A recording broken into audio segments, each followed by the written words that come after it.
Mutts.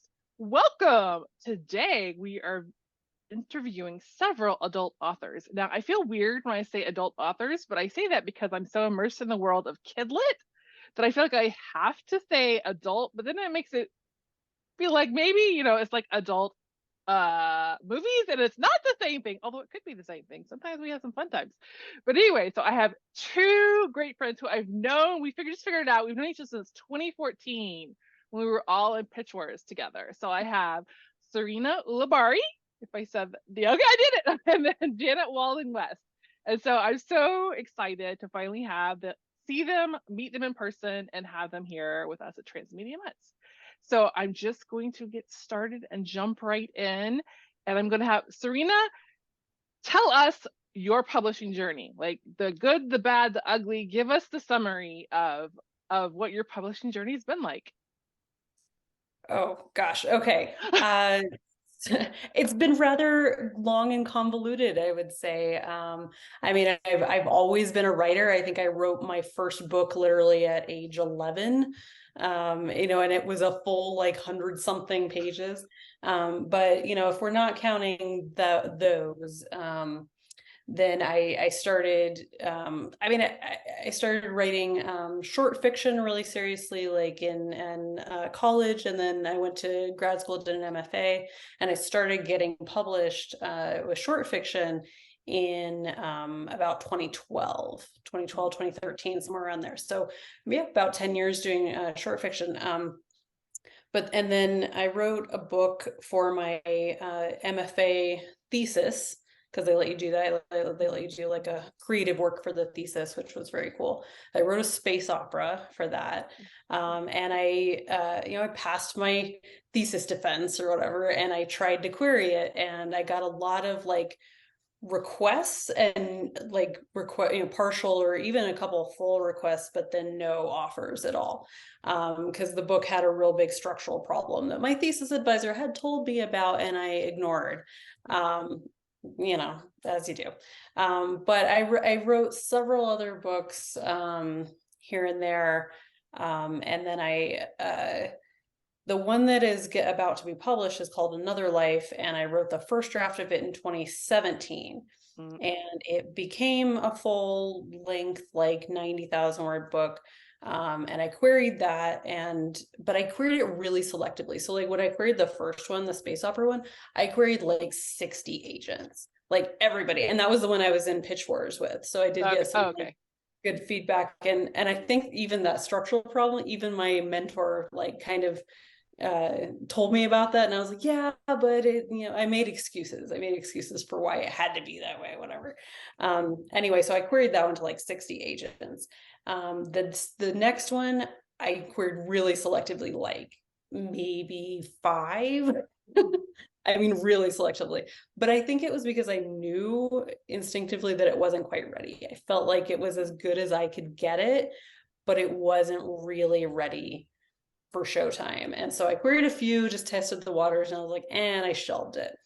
And then several years later, I had written several other books. I self-published a book that was an urban fantasy, so a different genre than the science fiction that I've been working on, and I did that under a pen name, also kind of just to test the waters. And it sold about 150 copies, and then it's flatlined since then, and I don't know how to resurrect it, or if I ever will.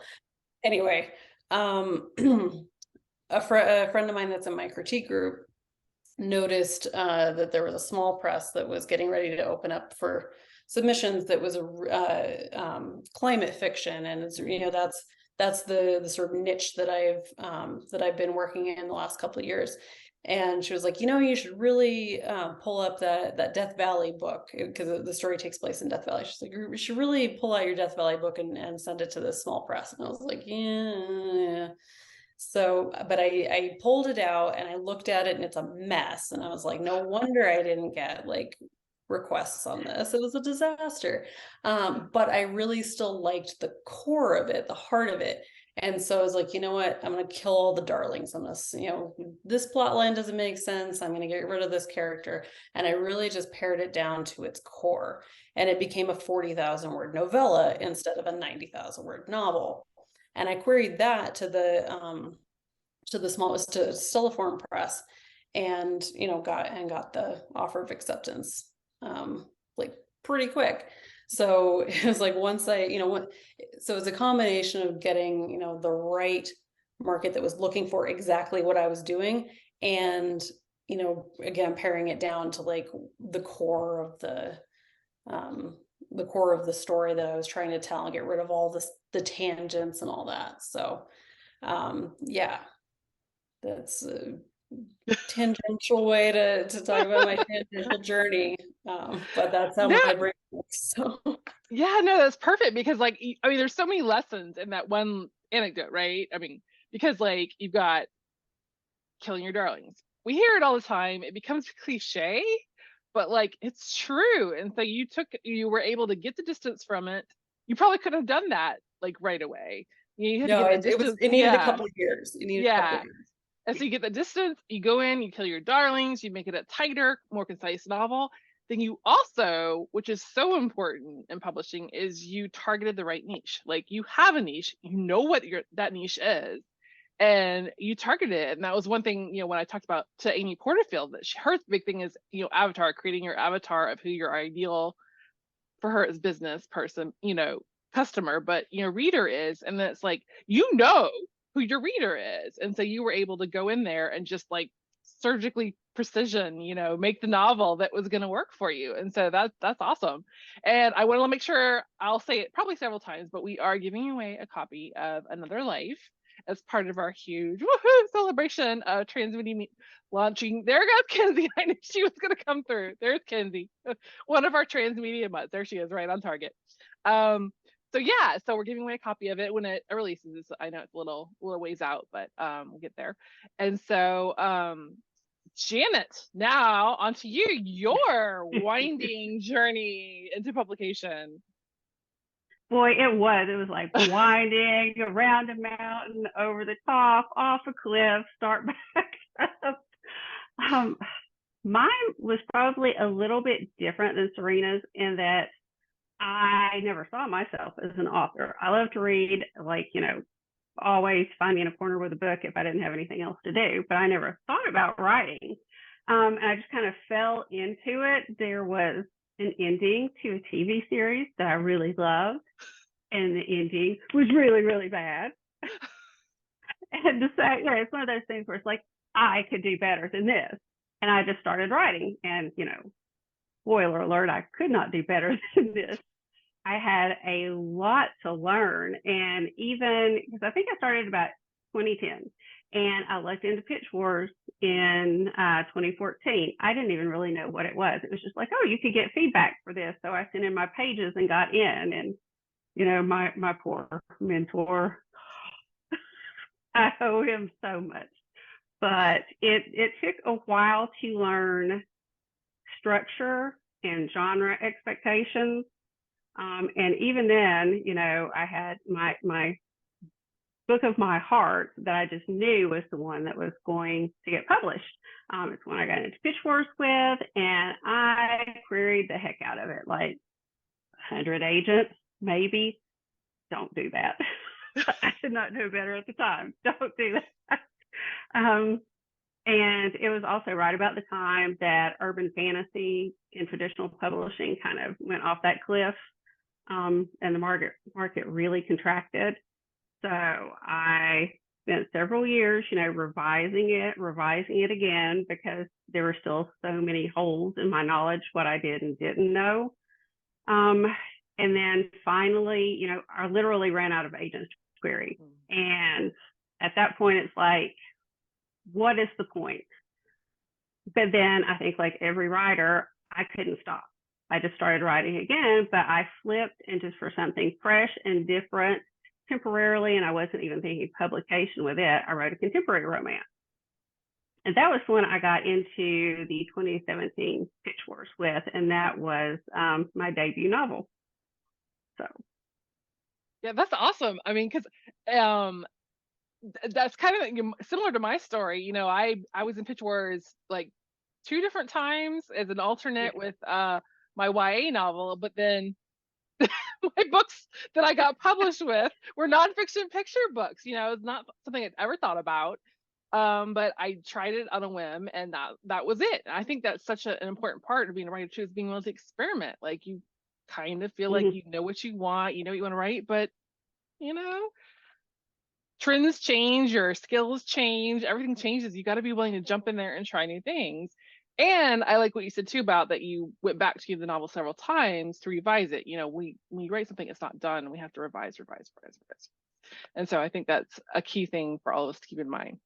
All right, so both of you with your winding journeys to publication. I think most of us have winding journeys, right? Don't we all want the short and sweet overnight uh, successes?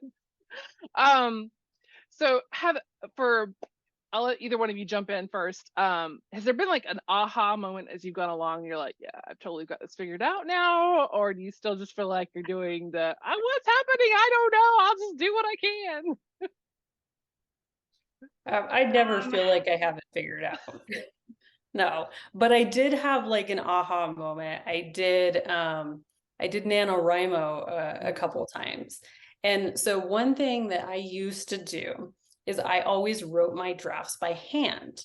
Ooh, I had a notebook. I wrote all my drafts by hand and then I typed it up later. And I thought that was a really important part of my process because like I get the first draft, spit it out, and then I'm revising as I'm typing.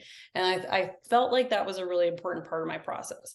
So I did that one year with NaNoWriMo, just kind of estimated my word count, whatever. But then the next year I had a story that I'd been sitting on, had been in my head for, almost the whole year. And so I had it kind of planned out a little bit better than I often do. I had it outlined a little bit better. And I decided, you know what, I'm going to type this one. I'm not going to handwrite it. And it went so much better when I typed it instead of handwriting it.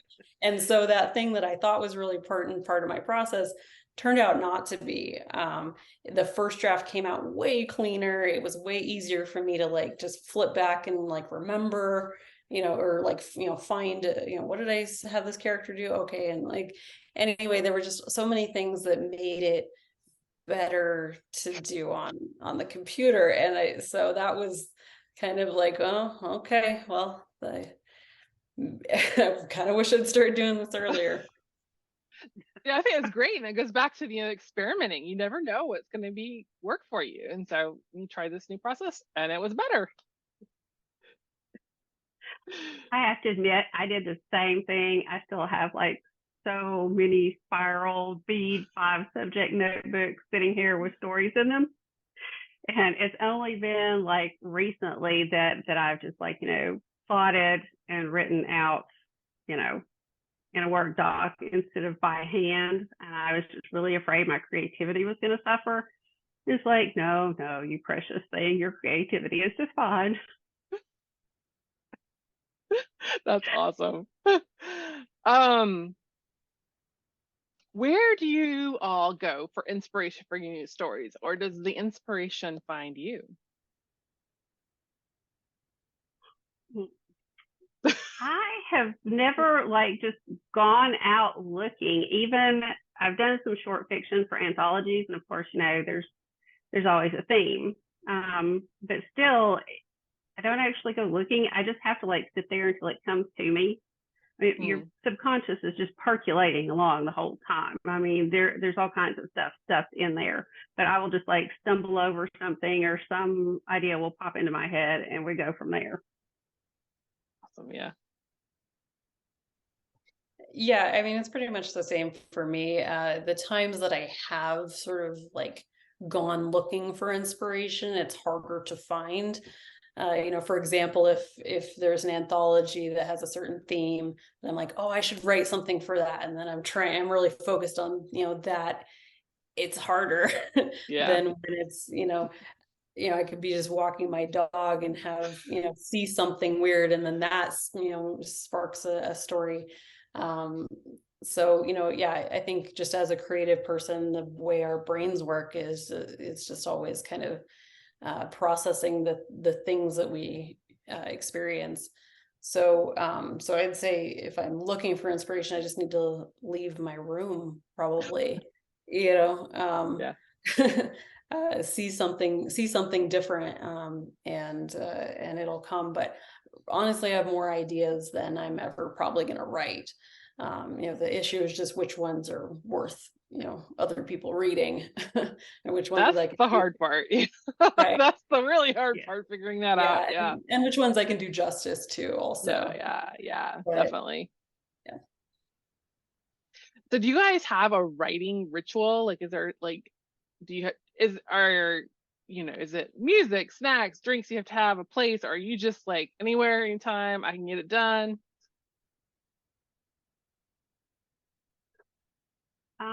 For me, I can do it anywhere because when I Yeah. first started, I had, baby and a toddler. Mm. And so I have written, chapters while sitting in parent pickup lines and pediatricians and dentist office, whatever. I just need, coffee and my laptop and we're good.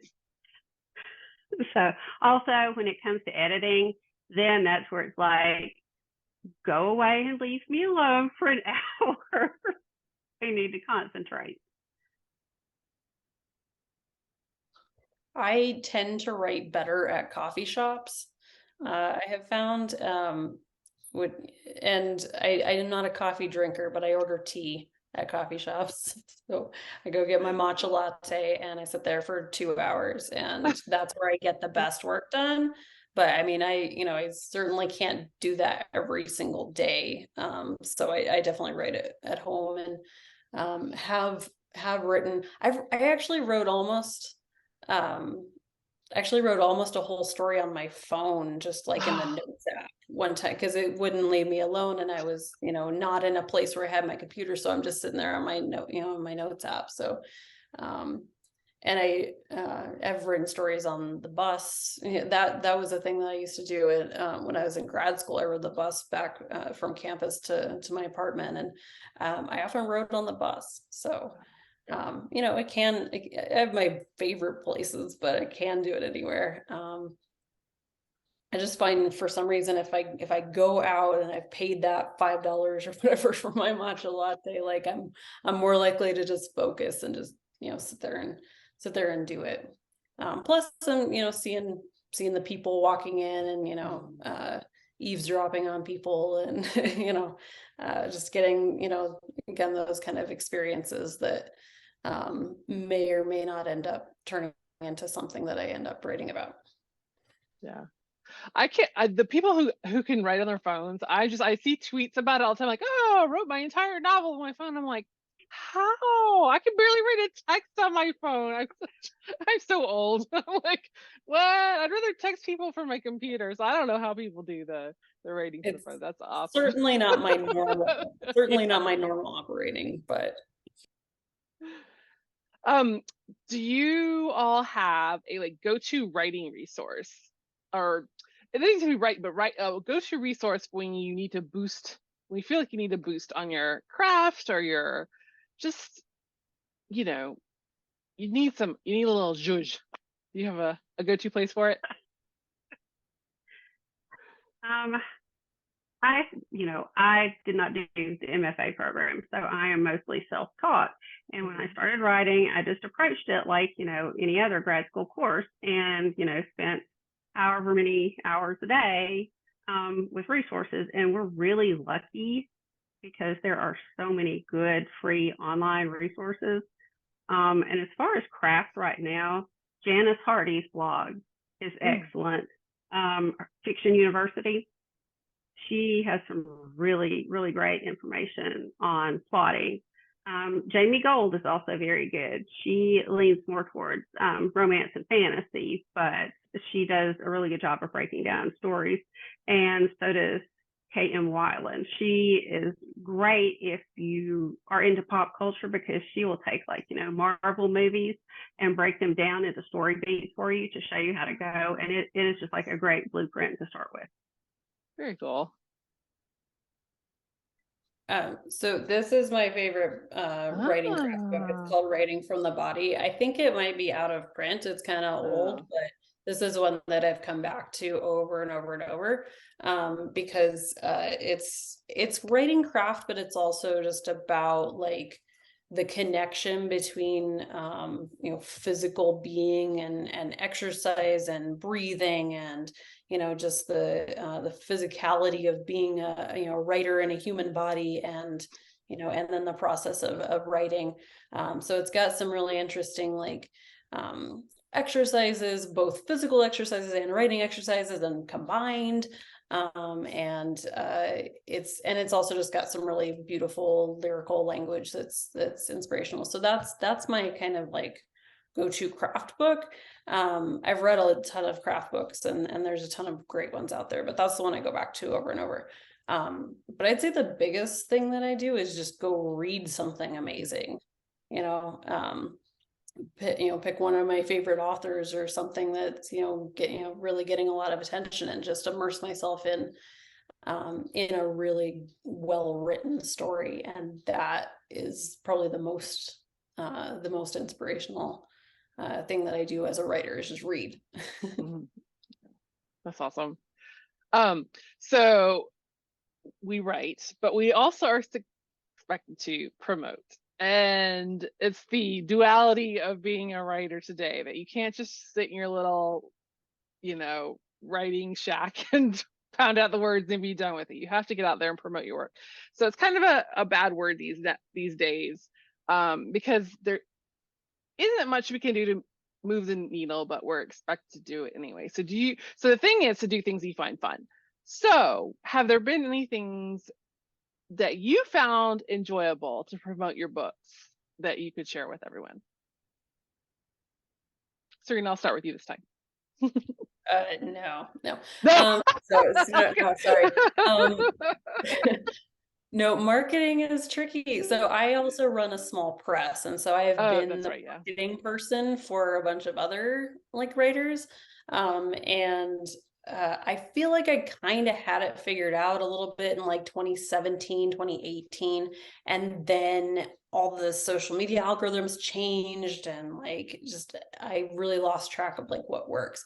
The one thing that I know works, that I experienced as a publisher, and that I've just observed, is that you have to get other people talking about the book.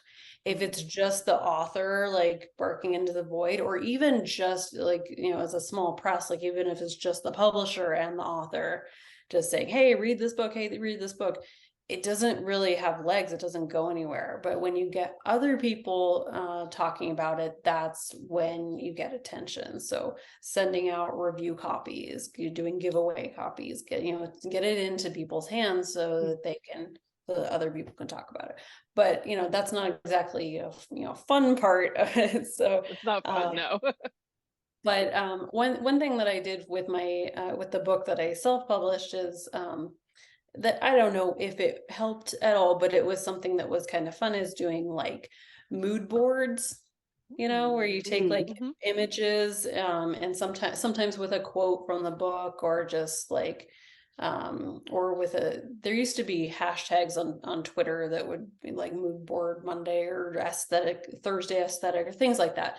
And I would post with those, these stock images that I'd find and piece together, that kind of showed a scene for my book, or a character, and gives a visual aspect to the words. So that was a fun thing, and I haven't actually done that for another life, so maybe I will. Definitely.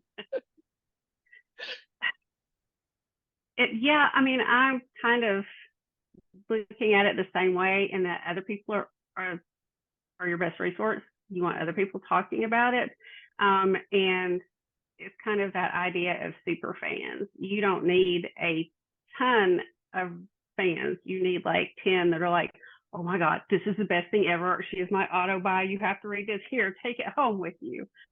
And mine have kind of come about organically through my newsletter. I started it out as, you have to do a newsletter. but it has actually turned out to be a lot of fun. I leave the lines of communication open, and readers can drop me a line on any social media or my email and say, hey, I love this, hey, I hate this, look at my cute dog. And so it's turned out to be a really great community that way, and that is one aspect of marketing that I did not expect, and it has turned out to be a lot of fun. It's very much about community. That's awesome. Yeah. And, that's not to always beat the Amy Porterfield drum, but her big thing is email marketing, because you own that. It doesn't matter the algorithms. Yeah. So you talked about the algorithms. You thought you'd figure them out, and then woo. And so her big thing is email. And so I have not jumped on that bandwagon yet, but I know I need to. But yeah, but here, Janet, hearing your positive, experience with it, okay, maybe I'll do it. I guess I need It to. takes a little bit of time, and it takes being consistent, because at first it's like, who wants to hear from me?